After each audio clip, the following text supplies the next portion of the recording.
किस्सा सी झूठी न बात सी मीठी, घड़ी घड़ी को विश्राम को जाने सीताराम।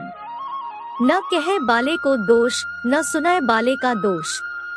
दोष तो वह जौन किस्सा बनाकर खड़ी किहिस, और दोष उसी का भी नहीं।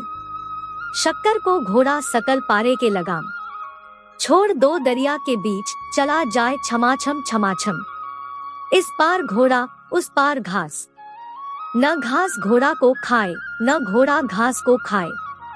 जो इन बातन का झूठी जाने तो राजा को दौड़ दे। कहता तो ठीक पर सुनता सावधान चाहिए। एक था राजा, एक थी रानी, उनके एक लड़की थी। एक दिन राजा ने रानी से कहा कि रानी, तुम्हारे एक ही लड़की है और तुम उसकी भी सेवा देखभाल नहीं कर पाती हो। रानी बोली, मुझे खुद से समय नहीं मिलता, मैं लड़की की सेवा क्या करूंगी? एक नौकरानी लगा दीजिए। राजा ने कहा, ठीक है। उन्होंने एक नौकरानी लगा दी।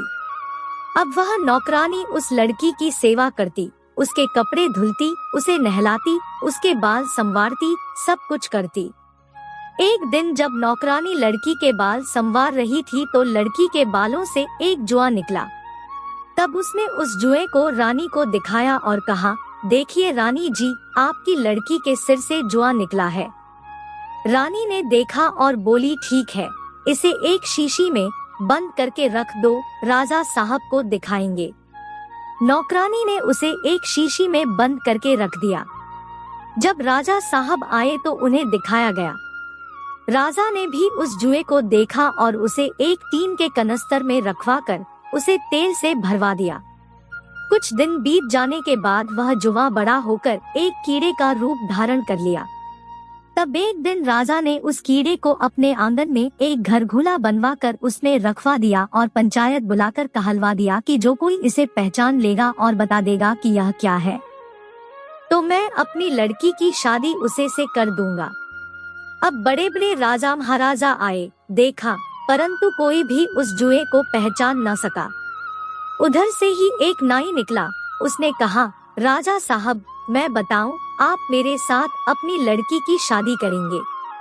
राजा ने कहा, हाँ करेंगे। इस प्रकार जब नाई ने राजा से शादी का वचन ले लिया तब उसने कहा, राजा साहब, यह जुआ है। तब राजा को अपनी लड़की की शादी उस नाई के साथ करनी पड़ी। शादी हो गई और राजा ने अपनी लड़की को बारात के साथ विदा कर दिया। जब बारात विदा होकर कुछ दूर निकल गई तो बारातियों ने सोचा कि यहीं पर कुछ देर विश्राम कर लें, खाना पीना, कुछ नाश्ता वगैरह कर ले, और वहीं पर लड़की का डोली रख दिया गया।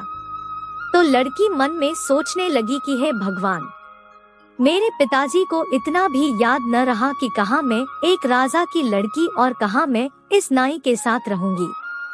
आता उसने भगवान से प्रार्थना की कि हे भगवान धरती माता, मैं इसी जगह समा जाऊं, तो वह सचमुच उसी जगह समा गई। अब नाई क्या करता? उसने कहा, जा, तूने मेरा साथ छोड़ा है, भगवान करे तेरी दाढ़ी दिन का दिन खूब बढ़े, और इस तरह कहकर वह चला गया। अब उसी रास्ते से एक दूसरे राजा की बारात निकली। वह किसी दूसरे देश शादी कराने जा रही थी और वह बारात भी विश्राम के लिए उसी जगह पर आकर रुक गई। वहाँ पर डेरा डाल दिया और उस बारात का लड़का भी वहीं पर उतार दिया गया, ठीक उसी जगह जहाँ वह राजा की लड़की समा गई थी।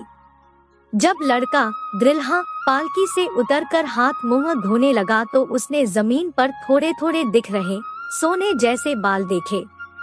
उसने अपने पिता को बुलाकर कहा, देखिए पिताजी, इस जगह पर कुछ चमक रहा है, आप इस जगह को खुदवाइए। राजा ने कहा, नहीं बेटा, कुछ मत खुदवाओ, कहीं कोई देवी वगैरह न हो। लेकिन लड़का नहीं माना। उसने कहा, नहीं पिताजी, आपको खुदवाना पड़ेगा, नहीं तो मैं शादी कराने नहीं जाऊंगा। आप जाइए बारात लेकर, मैं यही रहूंगा। अब राजा को लड़के की हट के आगे झुकना पड़ा, क्योंकि बिना लड़के के वे बारात लेकर जाकर करते भी क्या। राज्य ने बारातियों से कहकर उस जगह खुदवाया तो वही लड़की पूरा श्रृंगार किए खड़ी मिली, जिस श्रृंगार के साथ वह समा गई थी।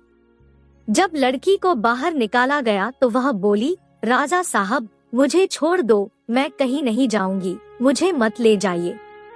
लेकिन लड़के ने कहा, नहीं, अब तो मैं तुम्हें ले ही जाऊंगा, तुम्हें ही रखूंगा। और वे उस लड़की को डोला में बिठाकर घर ले आए और बारात भी बीच से ही लौट आई। उधर लड़की वाले बैठे ही रह गए। लड़के वालों को तो सुंदर सी लड़की मिल गई, सो वे वापस चले आए। अब एक दिन मोहल्ला में ही चूल्हा न्योता निमंत्रण था। कुछ औरतें रानी को लिवाने के लिए आई तो रानी ने पूछा, ठीक है, कितनी देर लगेगी? उन औरतों ने कहा, ज्यादा से ज्यादा 1 घंटे लगेगा। तो रानी बोली, ठीक है, अच्छा आप लोग थोड़ी देर के लिए बाहर घूम आइए, तब तक मैं तैयार हो रही हूँ। जब वे औरतें चली गई तो रानी तैयार होने लगी तो उसने अपनी बढ़ी हुई दाढ़ी देखा, क्योंकि नाव ने उसे श्राप दिया था। तो वह बोली, है दाढ़ी, अगर तुम में सत्य है तो तू 1 घंटे के लिए उतर जा। सो दाढ़ी सचमुच उतर गई और रानी ने उसे उठाकर ऐसे ही खुली बखरी औगन के ऊपर दौरी डलिया में रख दिया। थोड़ी देर बाद औरतें उसे लिवा ले गई। अब वहाँ न्योते में 1 घंटे के बजाय पूरा दिन लग गया, जिससे रानी परेशान हो रही थी। इधर उसके घर में थोड़ी देर बाद मालिन फूल डालने आई तो रानी की दाढ़ी उसी के चिपक गई।